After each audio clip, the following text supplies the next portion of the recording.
സതീശൻ എവിടെ പരിപാടി അവതരിപ്പിച്ചാലും സതീശന് എട്ടിന്റെ പണിയാണ് കിട്ടുന്നത്. വിഴിഞ്ഞം തുറമുഖ പദ്ധതിയുമായി ബന്ധപ്പെട്ട് കഴിഞ്ഞ ദിവസം ക്ഷണം ലഭിച്ചില്ല എന്ന് പറഞ്ഞാണ് കോൺഗ്രസുകാർ പ്രശ്നമുണ്ടാക്കിയതെങ്കിൽ പിന്നീട് ക്ഷണിച്ചതിന്റെ രീതി ശരിയായില്ല എന്ന് പറഞ്ഞായിരുന്നു പ്രശ്നം.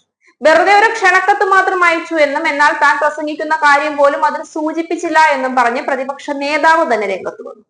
ഇക്കാര്യങ്ങളൊക്കെ തീരുമാനിക്കുന്നത് കേന്ദ്ര സർക്കാരിന്റെ ഓഫീസിൽ നിന്നാണ് എന്നും അതിന് സംസ്ഥാന സർക്കാരിന് യാതൊന്നും ചെയ്യാൻ കഴിയില്ല എന്നും വി.ഡി. സതീശനെ ഇതിലേക്ക് പങ്കെടുപ്പിക്കാൻ വേണ്ടി സംസ്ഥാന സർക്കാർ സമ്മർദ്ദം ചെലുത്തിയിരുന്നു എന്ന് സംസ്ഥാനവും വ്യക്തമാക്കി. എന്നാൽ ആദ്യം തുറമുഖ പദ്ധതിയുടെ കമ്മീഷനിലേക്ക് ക്ഷണിക്കാഞ്ഞത് പ്രശ്നമാക്കാൻ ഗൂഢാലോചന നടത്തിക്കൊണ്ടിരുന്ന കോൺഗ്രസുകാർ ഒടുവിൽ ക്ഷണിച്ച രീതി ശരിയായില്ല എന്ന തരത്തിൽ ചർച്ചകൾക്ക് ചൂട് പിടിപ്പിക്കാൻ എല്ലാ ഭാഗത്തു നിന്നും സതീശന് നല്ല കിടിലൻ മറുപടിയാണ് ഇതിനിപ്പോൾ കിട്ടുന്നത്. ഇപ്പോൾ സതീശന് നല്ല ഇടിവെട്ട് മറുപടിയുമായി വന്നിരിക്കുന്നത് മറ്റാരുമല്ല, CPM സംസ്ഥാന സെക്രട്ടറി MV ഗോവിന്ദൻ മാസ്റ്റർ തന്നെയാണ്. തനിക്ക് പോകാൻ മനസ്സില്ലെങ്കിൽ പോകേണ്ടടോ എന്ന നിലപാട് തന്നെയാണ് ഗോവിന്ദൻ മാസ്റ്റർ ഈ കാര്യത്തിൽ സ്വീകരിച്ചത്. ക്ഷണമുണ്ട് എന്ന് കരുതി പോകണോ പോകണ്ടേ എന്ന് തീരുമാനിക്കാനുള്ള അവകാശം പ്രതിപക്ഷ നേതാവിനും അവരുടെ പാർട്ടിക്കുമാണ്. വേണമെങ്കിൽ പോകാൻ താല്പര്യമില്ലെങ്കിൽ അതിൽ പങ്കെടുക്കേണ്ട കാര്യമില്ല.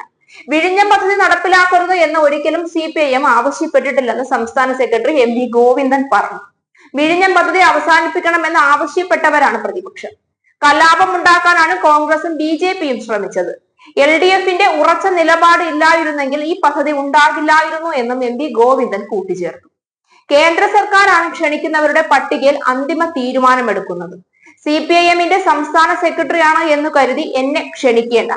പ്രതിപക്ഷ നേതാവ് പങ്കെടുക്കുന്നില്ല എങ്കിൽ പങ്കെടുക്കേണ്ട കാര്യമില്ല. എന്നെയും ക്ഷണിച്ചിട്ടില്ലെന്ന് MV ഗോവിന്ദൻ വ്യക്തമാക്കി. അവരുടെ പദ്ധതിയാണ് ഇത് എന്ന് എങ്ങനെയാണ് അവർക്ക് പറയാൻ കഴിയുന്നത്? നയനാർ സർക്കാരിന്റെ കാലത്താണ് പദ്ധതി ആലോചിക്കുന്നത്. ലോകത്തെ ഒരു പ്രതിപക്ഷവും ചെയ്യാത്തതാണ് ഇവിടത്തെ പ്രതിപക്ഷം ചെയ്തത്. ഒരു വികസന പ്രവർത്തനവും നടത്താൻ അനുവദിക്കില്ല എന്ന് പറയുന്ന പ്രതിപക്ഷം ലോകത്ത് എവിടെയെങ്കിലും ഉണ്ടോ എന്ന് MV ഗോവിന്ദൻ ചോദിച്ചു. എന്നാൽ ഇതേ സമയം ശശി തരൂരിന് പരിപാടിയിലേക്ക് ക്ഷണമുണ്ട് എന്നത് മറ്റൊരു പ്രധാന കാര്യമാണ്. പ്രതിപക്ഷ നേതാവും കോൺഗ്രസുകാരും ഇടഞ്ഞു നിൽക്കുമ്പോഴും ശശി തരൂർ ഈ പരിപാടിയിൽ പങ്കെടുക്കുമെന്നും പൂർണ്ണ പിന്തുണയും അറിയിച്ചിട്ടുണ്ട്. കഴിഞ്ഞ ദിവസം വിഴിഞ്ഞം പദ്ധതി നേരിൽ കണ്ട് താൻ അതിശയിച്ചു പോയി എന്നും 21ാം നൂറ്റാണ്ടിലെ ഒരു മെഗാ ചലച്ചിത്രം കാണുന്നത് പോലെയുള്ള വികസന പ്രവർത്തനങ്ങളാണ് അവിടെ നടത്തിയിരിക്കുന്നത് എന്നും ശശി തരൂർ വാർത്താ മാധ്യമങ്ങളോട് പ്രതികരിച്ചിരുന്നു. പിണറായി സർക്കാരിനെ വളരെയധികം പ്രശംസിച്ചുകൊണ്ടുള്ള വാർത്താ സമ്മേളനമാണ് അദ്ദേഹം പുറത്തിറക്കിയത്. ഇത് കോൺഗ്രസുകാർക്ക് ഇടുത്തി പോലെ ഇരിക്കുമ്പോഴാണ് സതീശന് വരാൻ മനസ്സില്ലെങ്കിൽ വരണ്ട എന്ന നിലപാട് ഇടതുപക്ഷം സ്വീകരിക്കുന്നത്. എന്നാൽ കോൺഗ്രസുകാരുടെ ഈ ആരോപണത്തെ മുഴുവൻ അവഗണിച്ചുകൊണ്ട് ശശി തരൂർ പരിപാടിയിൽ പങ്കെടുക്കുകയാണെങ്കിൽ അത് കോൺഗ്രസിനേറ്റ ഏറ്റവും വലിയ നാണക്കേടാണ്. അങ്ങനെയെങ്കിൽ തരൂരിനെതിരെ വലിയ നടപടികൾ ഉണ്ടാകണമെന്ന ആവശ്യം ഹൈക്കമാൻഡിനെ സമ്മർദ്ദത്തിലാക്കും. തരൂരിനെതിരെ നടപടി കൈക്കൊണ്ടാൽ തരൂർ ഏത് നിമിഷവും ഇടതുപക്ഷത്തിലേക്ക് പോകുമെന്ന കാര്യവും ഉറപ്പാണ്.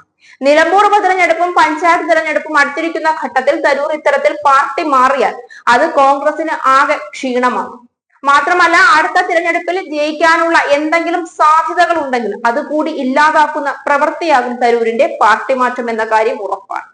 അതുകൊണ്ട് കേരളത്തിലെ കോൺഗ്രസ് നേതാക്കന്മാരുടെയും പ്രതിപക്ഷ നേതാവിന്റെയും ആവശ്യം തരൂരിനെ ശിക്ഷാ നടപടികൾക്ക് വിധേയനാക്കണമെന്നുള്ളതാണെങ്കിൽ അത് സ്വീകരിക്കാനും സ്വീകരിക്കാതിരിക്കാനും കഴിയാതെ ഹൈക്കമാൻഡ് വലിയ സമ്മർദ്ദത്തിൽപ്പെടും. എന്തായാലും കാത്തിരുന്ന് കാണുക തന്നെ.